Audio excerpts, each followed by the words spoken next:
Good morning बेटा। बेटा हम कोलॉइड्स पढ़ रहे थे ना, तो हमने कोलॉइड्स का प्यूरिफिकेशन पढ़ा था। यस और नो? अभी थोड़ी देर पहले हमने कोलॉइड्स का प्यूरिफिकेशन पढ़ा था। तो कोलॉइड्स के प्यूरिफिकेशन के लिए मैंने तुम्हें देखो 4 प्रोसेस बताए थे।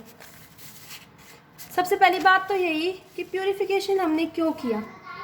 बेटा हमने कोलॉइड्स को प्रिपेयर किया तो उस कोलॉइड्स में क्रिस्टलोइड्स की कुछ इम्प्योरिटी आ गई, तो हमें स्मॉल अमाउंट में तो इलेक्ट्रोलाइट चाहिए। अगर इलेक्ट्रोलाइट की ज़्यादा अमाउंट हो जाएगी तो जो हमारा कोलॉइड्स है वो क्या हो जाएगा बेटा, यूजलेस हो जाएगा, वो कोगुलेट हो जाएगा। तो उसके अंदर इलेक्ट्रोलाइट की अमाउंट को कम करने के लिए हम उनका क्या करेंगे, प्यूरिफिकेशन करेंगे। क्या करेंगे? प्यूरिफिकेशन। तो कोलॉइड्स को प्यूरिफाई करने के लिए हमने 4 मेथड यूज़ किए थे। पहला हमने डायलिसिस पढ़ा था।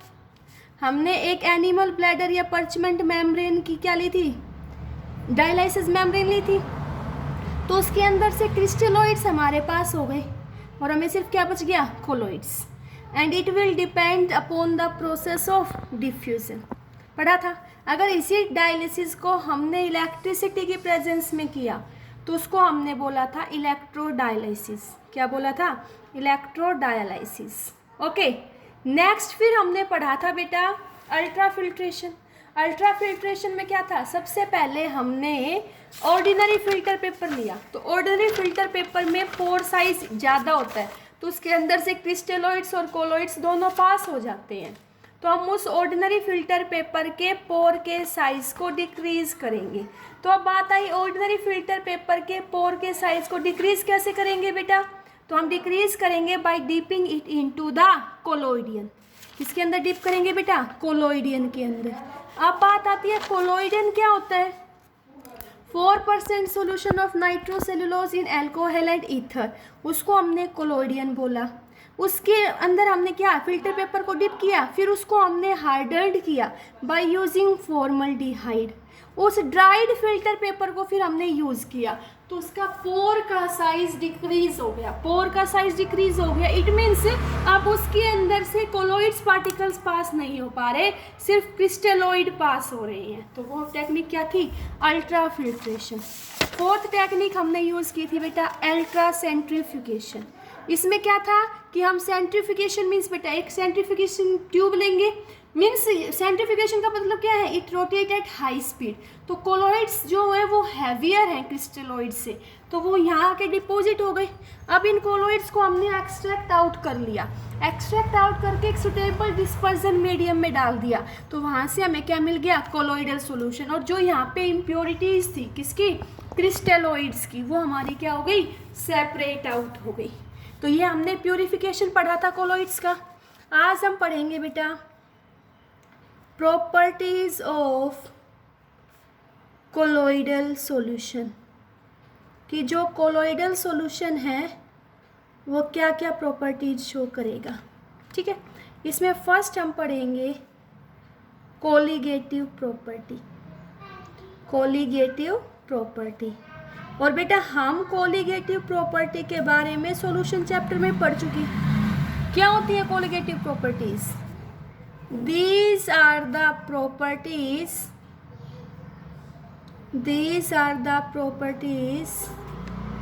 which depend on number of solute particles,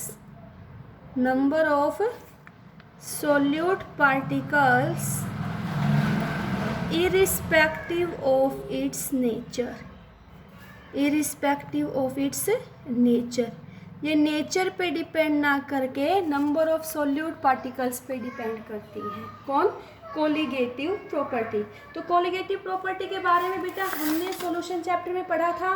colligative properties क्या होती है, these are the properties which depends on number of solute particles as compare to its nature. तो हमने 4 टाइप्स की कोलिगेटिव प्रॉपर्टी पढ़ी थी, 4 types of colligative property. Yes और no? First थी हमारी relative lowering in vapour pressure, relative lowering in vapour pressure. ठीक है, ये वो प्रॉपर्टीज़ हैं जो नंबर ऑफ सॉलिड पार्टिकल्स पे डिपेंड करती है, नेचर पे डिपेंड नहीं करती। तो फर्स्ट क्या थी हमारी, relative lowering in vapour pressure. Second colligative property थी हमारी depression in freezing point, depression in freezing point. Third थी हमारी elevation in boiling point, elevation in boiling point. और फोर्थ कोलिगेटिव प्रॉपर्टी थी हमारी ऑस्मोटिक प्रेशर। क्या थी, osmotic pressure. These are the 4 colligative property. ठीक है, अगर हम बात करें बेटा तो कोलिगेटिव प्रॉपर्टी क्या है, वो प्रॉपर्टी जो नंबर ऑफ सॉलिड पार्टिकल्स के ऊपर डिपेंड करती है, नेचर पे डिपेंड नहीं करती। ठीक है, अगर हम कहें तो as compare to true solution, as compared to true solution, number of particles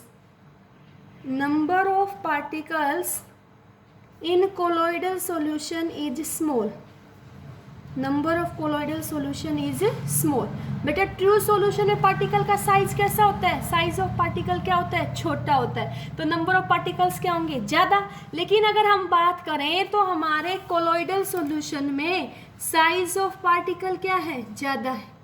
size of particle कितना है कोलॉइडल सॉल्यूशन में, 1/2000 नैनोमीटर। साइज ज़्यादा है तो नंबर ऑफ पार्टिकल्स क्या होंगे, कम होंगे।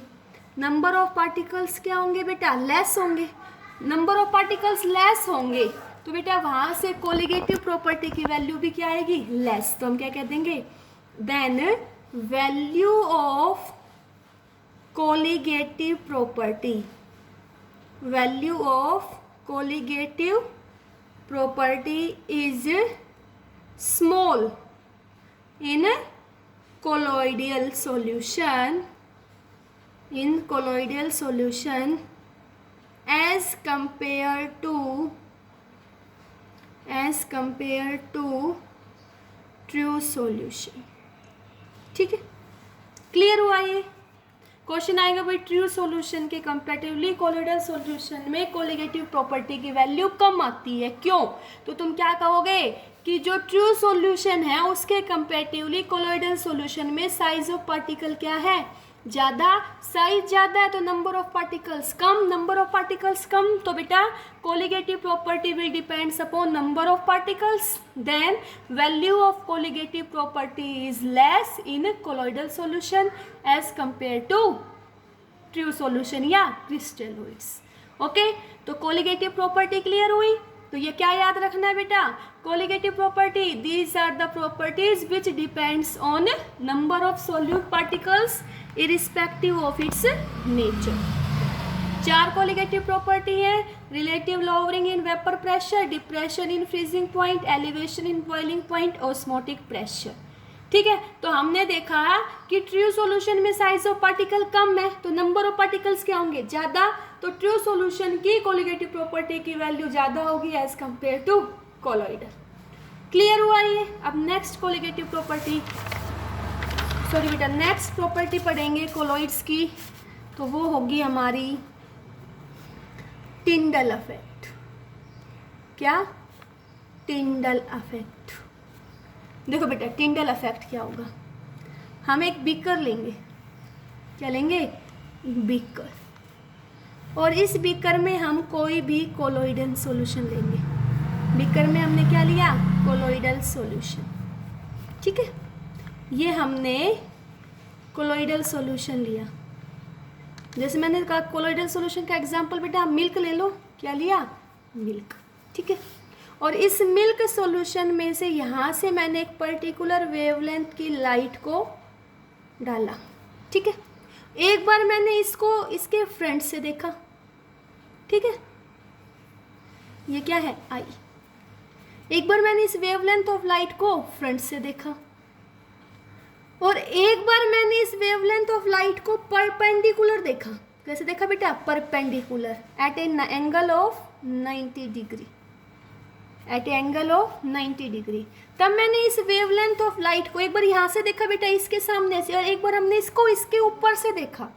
When we saw wavelength of this light rays at perpendicular to the light, perpendicular to the light, तो हमें यहाँ से देखने पे ये लाइट कैसे दिखाई देगी बेटा? डार्क देगी।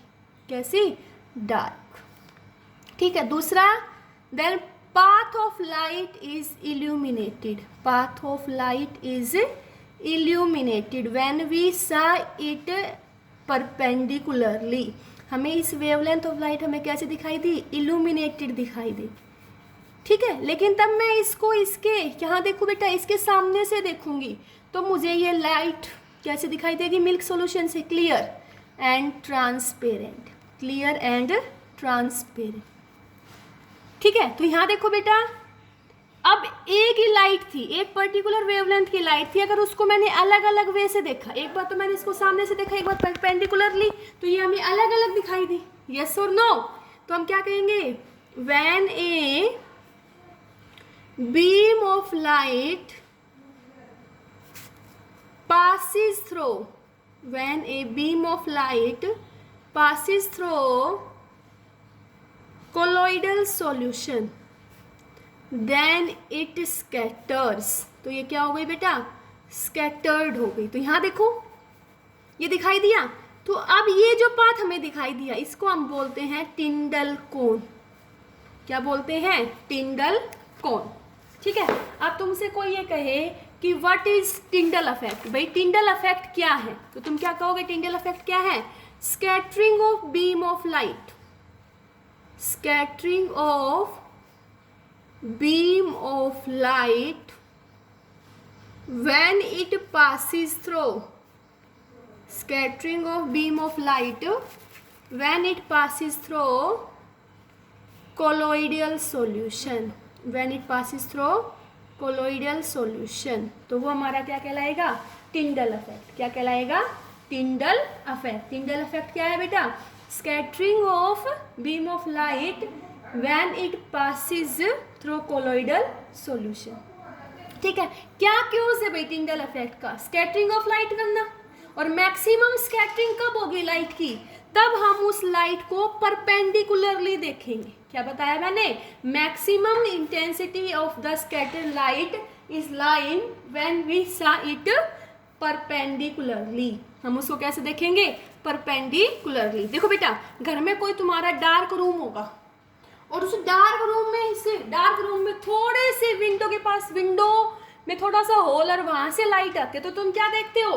तो वो पाथ ऑफ लाइट विजिबल हो जाता है। वो डस्ट पार्टिकल्स उसके सराउंड क्या करने लग जाते हैं? रोटेट करने लग जाते हैं। तो वही हमारा क्या है? टिंडल इफेक्ट है। क्या है? Tyndall effect. दूसरा देखो एग्जाम्पल, सिनेमा हॉल में। सिनेमा हॉल में बेटा देखो सारा ब्लैक ब्लैक होता है। यस और नो? सिर्फ स्क्रीन पे लाइट होती है और स्क्रीन पे से जो लाइट है वो हमें दिखाई देती है। क्यों? क्योंकि सिनेमा हॉल में जो डस्ट पार्टिकल्स प्रेजेंट है, क्या जो डस्ट पार्टिकल्स प्रेजेंट है या वो जो स्मोक वहाँ जो प्रेजेंट है, उसकी वजह से क्या हो जाती है? लाइट स्कैटर्ड हो जाती है। क्या हो जाती है? लाइट स्कैटर्ड हो जाती है। ठीक है। तो एग्जाम्पल क्या हो जाएगा? In cinema hall. Cinema hall में क्या होता है?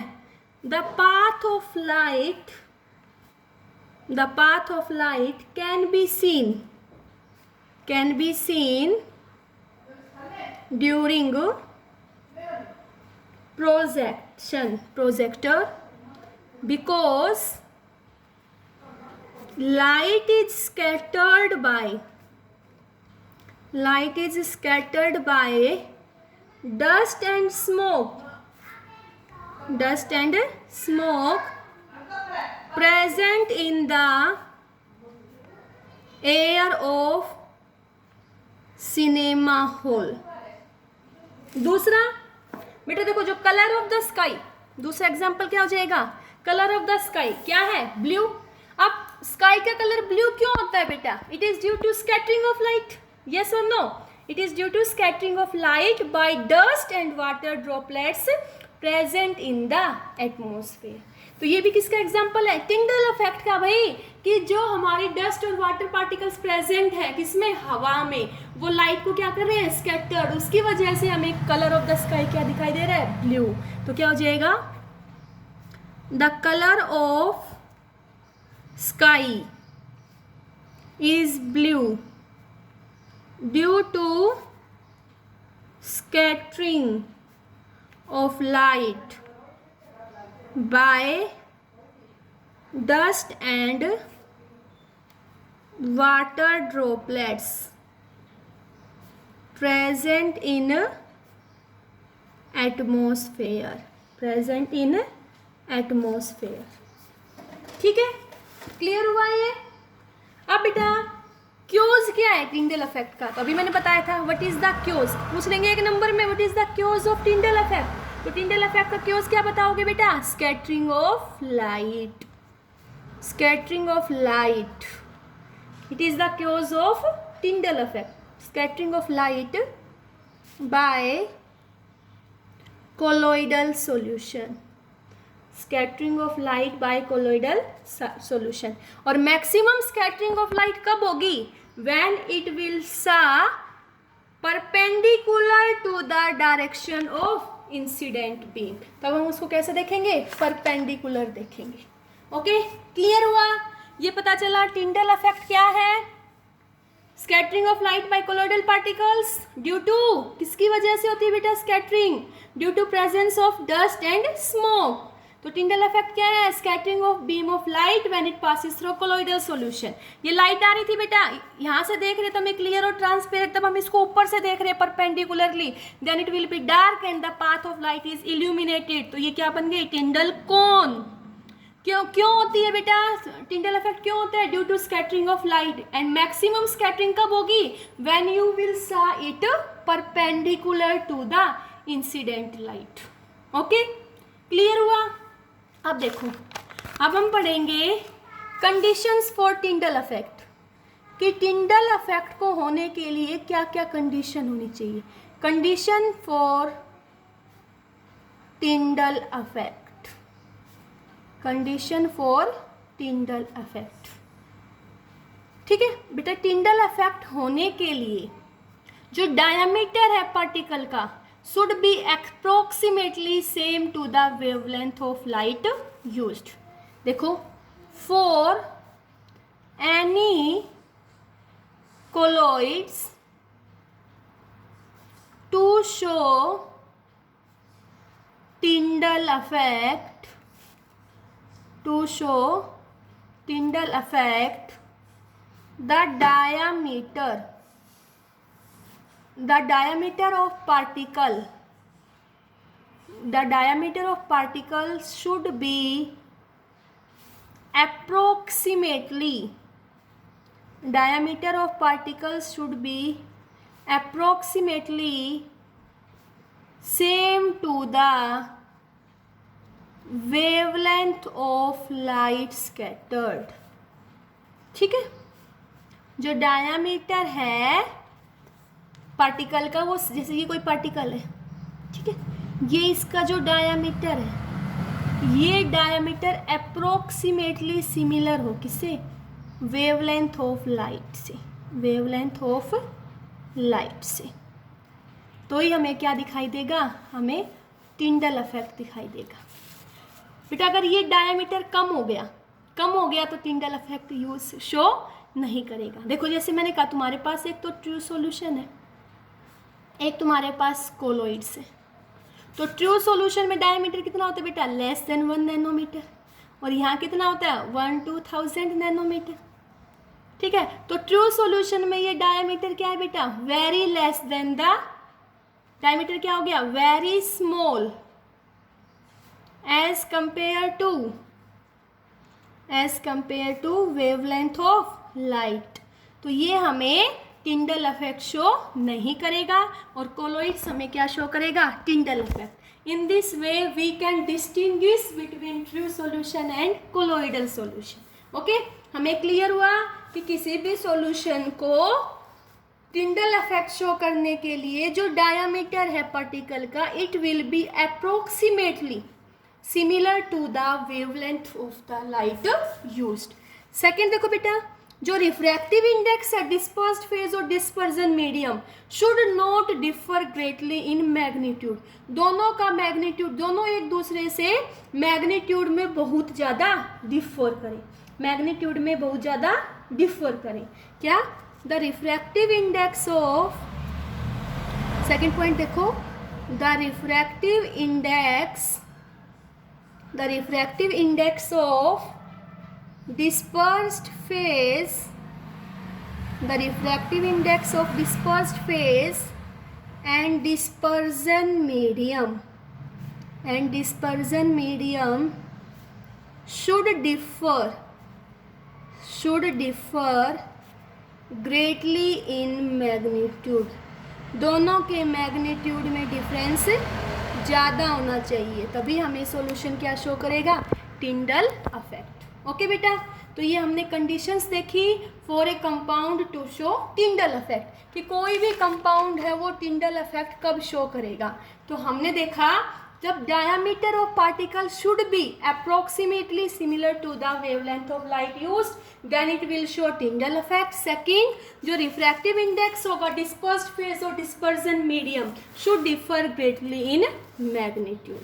ओके, तो ये हमारी सेकंड प्रॉपर्टी कंप्लीट हुई। थर्ड प्रॉपर्टी हम पढ़ेंगे colour of the colloidal solution, colour of the colloidal solution. ठीक है बेटा, तो देखो जो कलर है कोलोइडल सॉल्यूशन का, देखो बेटा जैसे तुमने गोल्ड सोल लिया, अब तुम बच्चों एक बार रिवाइज करो, गोल्ड सोल को प्रिपेयर करने के लिए, गोल्ड सोल को प्रिपेयर करने के लिए तुम कौन सा मेथड यूज़ करते हो? अगर तुम्हें ध्यान आ रहा हो तो हमने ब्रैडिक आर्क मेथड पढ़ा था, यस और no? It is used for preparing the colloidal solution of gold. ठीक है, अब यहाँ गोल्ड सोल है बेटा, तो गोल्ड का ऐसा नहीं है हमेशा कलर गोल्डन होता है। ठीक है, इस गोल्ड सोल का कलर चेंज होता रहता है, कभी ये रेड हो जाता है, कभी purple, and finally it becomes golden. ऐसा क्यों होता है भाई? तो ये हम देखेंगे। तो हम कहेंगे जो कलर है कोलोइडल सॉल्यूशन का, it will depend upon the wavelength of the scattered radiation. क्या? जो कलर है कोलोइडल सॉल्यूशन का, it will depends on the wavelength of scattered radiation, it will depend upon the wavelength of scattered radiation, कि जो wavelength है scattered radiation की, जो light scattered हो रही है वो कितनी है। अब देखेंगे बेटा मैंने क्या बताया, जो कलर है कोलोइडल सॉल्यूशन का, it will depends upon the wavelength of scattered radiation. ठीक है, color of the colloidal solution will depends upon the wavelength of scattered radiation। बेटा आगे हम नेक्स्ट वीडियो में पढ़ेंगे। Thank you.